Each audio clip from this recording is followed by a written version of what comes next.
సమాచారం కోసం 95 న్యూస్ ఇప్పుడు యాప్ లో మీ ముందుకు వచ్చింది. వెంటనే డౌన్లోడ్ చేసుకుని న్యూస్ అప్డేట్ తెలుసుకోండి. ప్రతి క్షణం ప్రజాక్షేమం కోసం.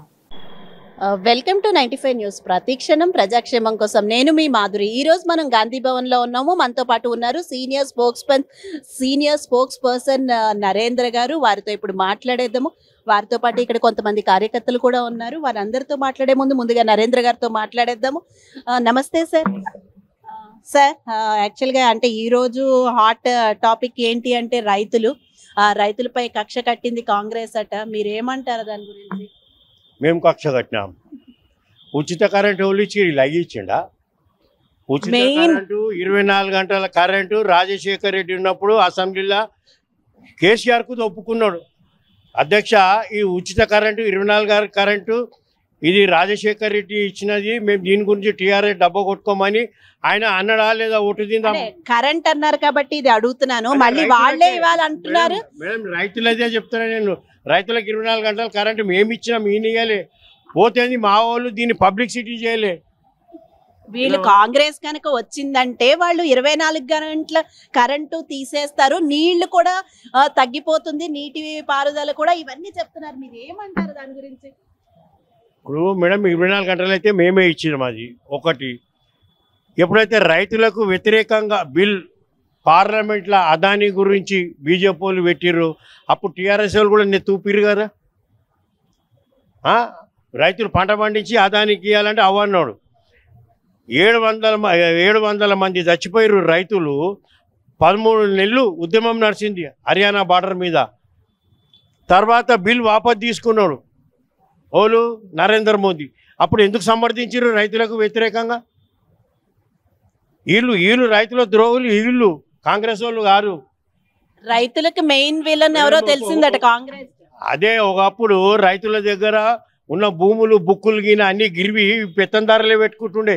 ఇందిరాగాంధీ వచ్చిన తర్వాత బ్యాంకులన్నీ నేషనలైజ్ చేసి రైతులకు కూడా అంతా లోన్లు ఇయ్యరని చెప్తే అప్పుడు ఈ లోన్లు ఇచ్చక మొదలు పెట్టిర్రు. మేము రైతులకు వ్యతిరేకమా? నీలం దామోదరం సంజీవయ్య ఈ రాష్ట్రానికి ముఖ్యమంత్రి ఉన్నప్పుడు 6 లక్షల ఎకరాల భూమి పేదోళ్లకు, ఎస్సీ ఎస్టీలకు, బీసీలకు, మొత్తం భూమి లేని వాళ్ళకు 6 లక్షల ఎకరాల భూమి దామోదరం సంజీవయ్య వంచిండు. వీళ్ళ మొఖాలకు 3 ఎకరాలు ఇస్తానని ఇవ్వలే. ఇస్తానేమో బయట చెప్పిండు, అసెంబ్లీలో ఏమో మళ్ళీ కాళ్ళు అధ్యక్ష ఆ భూములు లేవని చెప్పిండు. రైతుల ద్రోహులు మీరు, మేమెందుకు అవుతాం? అంటే మరి వాళ్ళు రైతు బంధు ఇవన్నీ ఇస్తున్నాం కదా, రుణమాఫీ చేసాం ఇవన్నీ అంటున్నారు కదా. చేయమని మనం ఎందుకు చేయలేదు రుణమాఫీ? మేమైనా వరంగల్ డిక్లరేషన్లో ఇచ్చినాం 2 లక్షల రుణమాఫీ చేస్తామని. మా ప్రభుత్వం వస్తే ఇప్పుడు బరాబర్ ఇస్తాం మేము.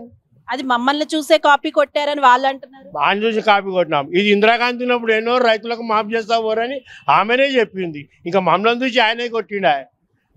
అంటే స్కీముల ప్రభుత్వం కావాలా, స్కాముల ప్రభుత్వం కావాలా అని అడుగుతున్నారు వాళ్ళు. స్కామ్ ఎవరు తెలిసింది కదా మేడం, కాళేశ్వరంలో తెలిసిపోయింది కదా స్కామ్ అవ్వడని. సెక్రటరియట్ కూడా అట్లాగే లోపల గుళ్ళీలో కొట్టిండు. కడుతుంటే కాంగ్రెస్ వాళ్ళు చూడడానికి పోతే అరెస్టు చేస్తాడు. మొన్న శ్రీధర్ బాబు చూడడానికి పోతే ఆయనను అరెస్ట్ చేసిండు. పొన్నం ప్రభాకర్ చూడడానికి పోతే ఆయనను అరెస్ట్ చేసిండు. ఏమైపోయింది? ఇవాళ 21 నంబర్ గేట్ ఇరిగిపోయింది కదా.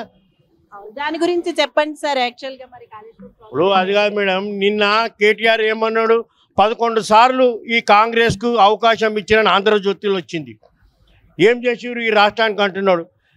మేము 50-60 ఏళ్ళ కింద కట్టిన డ్యాములు ఇంతవరకు ఏం ఇరగలే. శ్రీశైలం చూసుకో, నాగార్జున సాగర్ చూసుకో, కడియం చూసుకో, శ్రీరామ్ సాగర్ చూసుకో, ప్రాణహిత చేవెళ్ళ చూసుకో, మళ్ళీ తర్వాత ఇందిరా ప్రియదర్శిని చూసుకో. ఇవన్నీ మేము కట్టినాయి కదా. మళ్ళీ ఇవన్నీ ఎందుకో ఖరాబ్ కాలేదు. నువ్వు కట్టి మొన్న 3 ఏళ్ళు కాదు బాహుబలి బీచ్లో ఉంటావు. అది గోడ మీద బలి లేక దుస్తుమైపోయింది అది. మళ్ళీ తర్వాత ఇప్పుడు ఆ మిషన్లు గేట్లు ఇరిగి అన్నీ పోయినాయి. ఇప్పుడు బీజేపీ వాళ్ళు వాళ్ళతో అలయన్సా కాదా అనేది ఇప్పుడు అసలు సంగతి బయట పడుతుంది. ఇప్పుడు వాడిని అరెస్ట్ చేసి తీసుకుపోయి దానికి ఎవడోడు కట్టిండు, ఎవడోడు పైసలు తిన్నాడు, తీసుకుపోయి జైలు పడేరు. ఇప్పుడు అంత సంగతి బయట తెలుస్తుంది. ఎవరనయ్య సొమ్మురా ఇవన్నీ పాటు చేసి కూకురు తెలంగాణ సొమ్ము. అంటే ఇప్పుడు మేడిగడ్డ ప్రాజెక్ట్ అయితే ఇప్పుడు దాని గురించి అంటున్నారా? బీజేపీ అది ఒకటి అవుతుంది అని మీ నమ్మకం? ఇప్పుడు బీజేపీ వాళ్ళు ఏమంటారు, మేము ఒక్కటి కాదు వీళ్ళు ఒకటి అంటున్నారు. మీరు ఒక్కటి కాదు కదా భయ్. ఇప్పుడు కేసీఆర్ మీద యాక్షన్ తీసుకోరి. అది ఏం ఎట్లా కట్టిరు? సెంటర్లో మీ ప్రభుత్వం ఉంది కదా. మాదిగిన వచ్చినప్పుడు మేము ఎట్లా చేయాలి అవన్నీ చేస్తాం. మీరు ఇప్పుడు లోపల నూకుర్రి ఎవడోడు చేసిండు అలా. అరే వారేబా ఎవనయ్యా సోము, ఇవన్నీ పబ్లిక్ పైసలు ఇవన్నీ. అయితే మరి రైతులకి ఎలాంటి న్యాయం జరుగుతుందంటారు మళ్ళీ కాంగ్రెస్ కనుక పదవిలోకి వస్తే? మేడం బరాబర్ మేము ఇచ్చిన 6 గ్యారంటీలు తప్పకుండా అమలు చేస్తాము. రైతులకు 1 ఎకరానికి 15,000 ఇస్తాము, అది కూడా ఇస్తాము. ఉచిత కరెంటు 24 గంటల కరెంటు అది మేము పెట్టిందేనా, తప్పకుండా అన్నీ అమల్లోకి వస్తాయి. వినరా, తండ్రి కొడుకులకు గెలిచిపోయింది, ఇప్పుడు ఆ దుఃఖం బంద్ ఉన్నది. ఇక ఏది ఇష్టం వచ్చినట్టు వరుతున్నారు. అలా కన్ఫామ్ అయిపోయింది ఓడిపోతామని. ఇప్పుడు సెకండ్ లిస్ట్ త్వరలో రాబోతోంది కదా సార్, అది తర్వాత ఎలా ఉండబోతోంది అంటారు కాంగ్రెస్ లో? ఏం కాదు, గెలుపు గుర్రాలని దించుతున్నాము అంటున్నారు. ఈసారి నిజంగా గెలుపు గుర్రాలు అన్న వాళ్ళు 3-4 సర్వే చేసి గెలుపు గుర్రాలనే మైదానంలో పెట్టినాము. ఇక ఇప్పుడు చూడు ఏమేమవుతుంది కథ, మీకు తెలుస్తుంది కదా అంతా. ఇప్పుడు అది కాదు మేడం, కేసీఆర్కు దమ్ముంది కదా, ఆయన అభివృద్ధి చేసిండు. బంగారు తెలంగాణ అని, తాగుబోతు తెలంగాణ చేసిండు, అప్పుల తెలంగాణ చేసిండు, అన్నీ చేసిండు కదా. నువ్వు గజ్వేలికి అని మంచిగా అభివృద్ధి చేసినావు, మళ్ళీ గాడికెంచి పోటీ చేయరు ఆదరపోయి. నువ్వు ఆడికెంచి ఇడికెళ్ళి ఎందుకు? గజ్వేలిలోకి చెప్తాడు కామారెడ్డిలో ఉత్తగా చేసిన ఆడ రాజీనామా చేస్తాడు. వీళ్ళకేం చేస్తాడు, గజ్వేలి ఇడిచేస్తా నేను ఇన్నే ఉంటాను నీళ్ళకి చెప్తాడు. ఇప్పుడు ఓటర్లు డైన్మాల పడ్డారు, ఇక్కడేసి అక్కడ వెళ్ళుకుంటాడు, అక్కడేసి ఇక్కడ వేసారని దాని మీద ఓటర్లు కూడా కాంగ్రెస్కి ఎన్నికనే సిద్ధంగా ఉన్నారు. ఆడ వాళ్ళు కూడా ఆలోచనలు పడిపోయారు. ఇప్పుడు కానీ వాళ్ళైతే మరి చాలా ధీమాగా ఉన్నారు, మాకు 100 సీట్లు వస్తాయి అని. గెలుమను రేవంత్ రెడ్డి పోటీ చేస్తా అంటుండు కదా, గెలుమను రేవంత్ రెడ్డి మీద చూస్తాం, వస్తుండు కదా, ఇప్పుడు ఆయననే వస్తున్నాడు. ఇక వాళ్ళైతే మరి ఈసారి అయితే మళ్ళీ కాంగ్రెసే వస్తుంది అంటారా? బరాబర్ వస్తుంది మేడం, కాంగ్రెస్ రాకుండా ఎక్కడ పోతుంది చెప్పు. Right, thank you sir. వాళ్ళు దొంగపాలన మా ఎమ్మెల్యేలను కొనుక్కునుడు, కార్యకర్తలను కొనుక్కునుడు. ఇప్పుడు కాంగ్రెస్ అంటే స్కాము, కాంగ్రెస్ అంటే ఇవన్నీ మాట్లాడుతున్నా. కాంగ్రెస్లోకి వెళ్ళిన నాయకులను నువ్వు ఎందుకు తీసుకుంటున్నారా భయ్? నీకు సిగ్గులేదా? మేము దొంగలేమేనా? మళ్ళీ మా వాళ్ళని ఎందుకు తీసుకుంటారా భయ్? వాని ఇంటికి పోయి అబద్ధం చెప్పి 190 కథలు చెప్పి అచ్చట్లో పోయికుంటాం చెప్పి వాడిని కండు వేసి ఇక వీడు వచ్చేసిండు అని అన్నీ ఏంది అది కథలు. అంటే ఇప్పుడు వేరే పార్టీలోకి వెళ్ళిపోయిన వాళ్ళు మళ్ళీ ఇందులోకి వచ్చేస్తున్నారు కదా, వాళ్ళ గురించి ఏమంటారు? మేడం బీజేపీలో పోయిన వాళ్ళు వస్తుర్రు, అందులో పోయిన వాళ్ళు వస్తుర్రు. ఎందుకు వస్తుర్రు? కాంగ్రెస్లో అనేది స్వేచ్ఛ ఉంది, గట్టిగా అడగదాల్తారు ఏదైనా ఉంటే.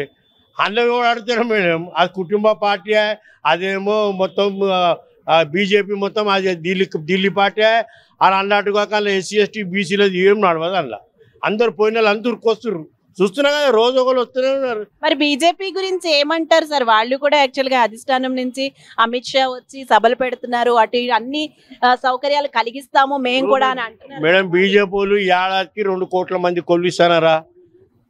బీజేపీ వచ్చి 8-9 సంవత్సరాలు అవుతుంది. ఏడాదికి 2 కోట్ల చొప్పున పెట్టి 9 సంవత్సరాలకు లెక్క చేస్తే తెలంగాణకు 50-60 లక్షల మందికి కొలువులు రావాలి. ఏవి కొలువులు? 15 లక్షలు ఇస్తానవా పేదోనికి? అందరు జీరో అకౌంట్ కొల్లో సొప్పు దాల్తూ భారత్ కా కాలాధన్ బారే అన్నాడు. అందరు అకౌంట్లు ఇప్పుకొని ఎదురు చూస్తున్నారు. ఒక విలేకరు అమిత్ షాని అడిగాడు, ఏమయ్యా పేదోళ్ళకి 15 లక్షలు ఇస్తున్నావు కదా, ఎప్పుడు వేస్తారంటే ఓతో ఎలక్షన్ కా జుమ్లాతా అంటున్నాడు. అంటే ఏదో ఎలక్షన్ ఉందని అట్లా అనేసినాం అంటున్నాడు. ఏమరా నాయన ఇన్ని అబద్ధాలా మీరు మాట్లాడి? అంటే ఇప్పుడు బీజేపీ వాళ్ళు ఏమంటున్నారంటే మళ్ళీ కాంగ్రెస్ ని గెలిపిస్తే కనుక పొయ్యి మేంచి పెనం మేంచి పొయ్యిలో పడ్డట్టే అంటున్నారు. మరి మీరు ఏమంటారు అది? మేడం ఇప్పుడు బీజేపీ వాళ్ళు అంటారు కదా, కాంగ్రెస్ జమ చేసిన ఆస్తులు అన్నీ అమ్ముకుంటుంటూ రైళ్ళకి సంసారం నడిపోస్తలేదు. ఈయన కూడా భూమిలో అమ్ముకుంటున్నాడు, వాడేమో అన్ని డిపార్ట్మెంట్లు అన్నీ అదానికి ఇచ్చుకుంటున్నాడు. రైల్వేలు పోయినాయా, ఇన్సూరెన్సులు పోయినాయా, పెట్రోల్ పంపులు పోయినాయా, టెలిఫోన్ పోయిందా? మరి అన్నీ ఎందుకు అమ్ముకుంటున్నారా అబ్బాయి? మీరు మంచి నడిపేటోళ్ళే కదా, ఇవన్నీ అమ్మదు కదా. మళ్ళీ మీరు అమ్ముకుంటుడు, వీడు అమ్ముకుంటుడు, ఇక యాడికెళ్ళి వెళ్తుంది మేడం చెప్పు? పబ్లిక్ సెక్టర్ అమ్ముకుంటారు మేడం, కొల్లులు దొరుకుతాయి ఎవరికైనా పేదోనికి చెప్పు? అంతా దొంగేవారు ఏమనంటే ఈడ మేము హైవేలు కట్టినాం, మేము హైవేలు అడిగినాం, తెలంగాణకు హైవే రోడ్లు ఇమ్మన్నాం, ఎవరు తీరుతుండే హైవే రోడ్ల మీద? కానీ మరి మేమే అభివృద్ధి చేసామంటున్నారు కదా సార్, వాళ్ళు 60 సంవత్సరాల్లో చేయలేంది మేము 9.5 సంవత్సరాల్లో చేసి చూపించామంటే. మోదీ చాలా కరెక్ట్ చెప్పిండు మేడం, మేము జమ చేసిన ఆస్తులన్నీ అమ్ముకుంటున్నాడు కదా, అది కరెక్ట్ డెవలప్మెంట్. అది మోదీకి, అది బీఆర్ఎస్ అంటున్నారు. ఈయన అప్పులు చేసిండు కదా, అది కాదు మేడం. మేము ఇన్ని డ్యాములు కట్టినామా? మేమేమో అప్పు చేసినామా చెప్పు? మళ్ళీ నువ్వు మొన్న కట్టిన డ్యాము ఇరిగిపోయి ఇప్పుడే 21 నంబర్ గేట్ ఇరిగిపోయింది కాళేశ్వరంది. పాయా నీళ్ళని కొట్టుకోపోతున్నాయా? మళ్ళా మేము అప్పులు చేసినామా? ఇన్ని డ్యాములు కట్టినాము. నువ్వు అప్పులు ఎందుకు చేసినావు?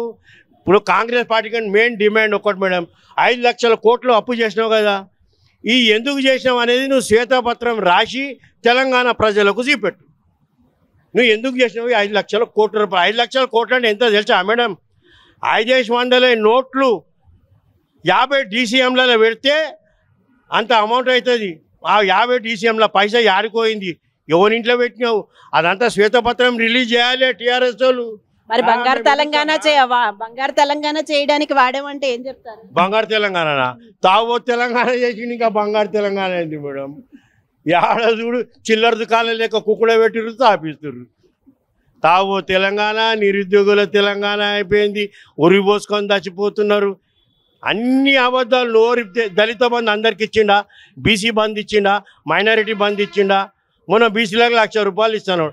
ఆ మండల ఆఫీస్లో 10-15 మందికి 1,00,000 ఇచ్చిండు. తగిన పక్క పెట్టి ఇచ్చిండు. కాంగ్రెస్ మేనిఫెస్టో ఎలా ఉండబోతోంది సార్? అంటే బీఆర్ఎస్ మేనిఫెస్టో అయితే కాంగ్రెస్ స్కీములకి ఇంకా ఎక్కువగానే చేసినట్టు అనిపిస్తోంది.